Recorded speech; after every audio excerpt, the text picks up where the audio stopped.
Okay, let's go ahead and share out on what you got here. So, by the way, you could use any point that's on the graph. How many people use this point? What's that ordered pair?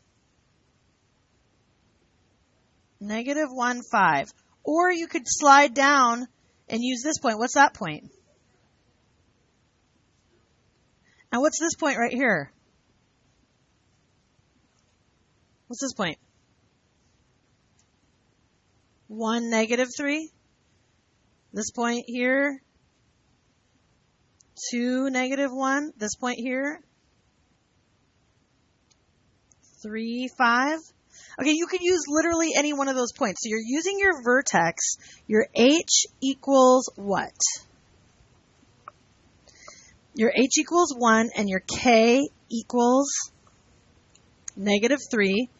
And your x equals, which point do you want to use? I actually think that the y-intercept would be the easiest because I love 0. 0 is my best friend.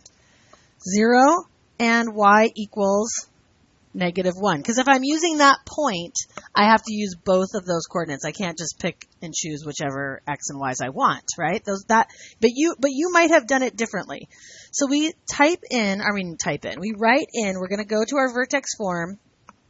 So you might need this vertex form up here.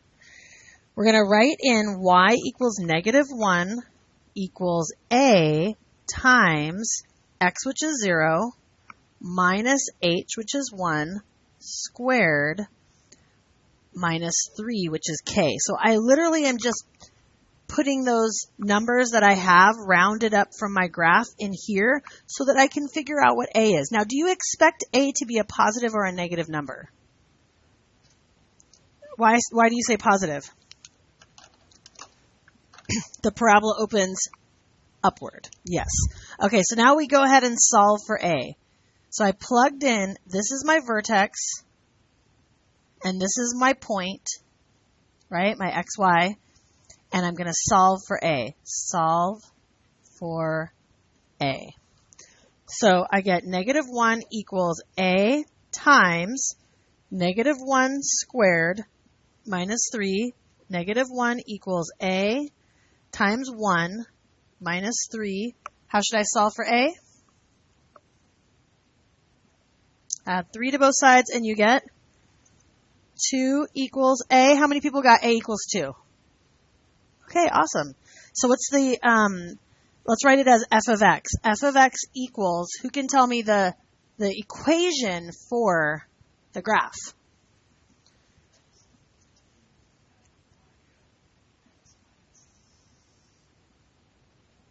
One, good. Squared minus 3. That's squared. If you don't have the squared there, it's not going to be a parabola, just FYI.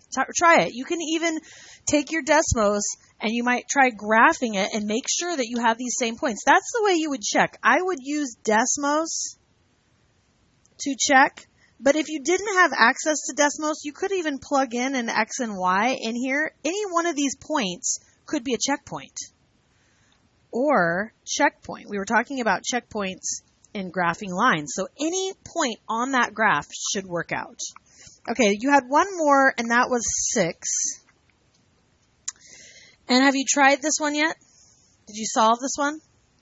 Who can tell me the answer they got for this one? F of x equals, what'd you get?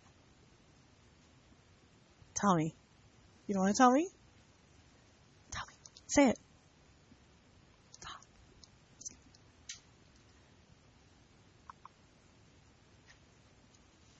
No one's going to tell me their equation. We have to work it out? Okay, what's the vertex here? 2, 1. And what point did you use? I would use one with smaller numbers. There's a point here. This is 1, -2. 1 is the x. Y is the -2. So if I'm using h equals 2, k equals 1, x equals 1, and y equals -2, I can solve for a times x minus h squared plus k. You're maybe going to memorize that. And that's equal to y, right? So we have -2 equals, we don't know a, So we go x is 1 minus 2 squared plus 1, which is k. So I'm just plugging those numbers in. Negative 2 equals a times, that's negative 1 squared plus 1 minus 1 minus 1. I think you got a equals negative 3, right? Did you get that? So then the equation is f of x equals negative 3 times x minus 2 squared, good, plus 1. Phew. All right. Now, what if I'm given that information? So right here they're saying to write the vertex form of the quadratic equation or quadratic function x where the vertex is, so here's my h and my k, and has a leading coefficient of a. So a in this case equals 8. I don't know why there's a period before the a. So what we're going to do is we're going to take the vertex, we're going to take that h and k, take the a, and all we have to do is literally substitute that in. So we have y equals, who can tell me? 8 is a, x minus negative 5 is going to be plus 5 squared plus 7, right? So go ahead and try example 8, and then we'll go over that.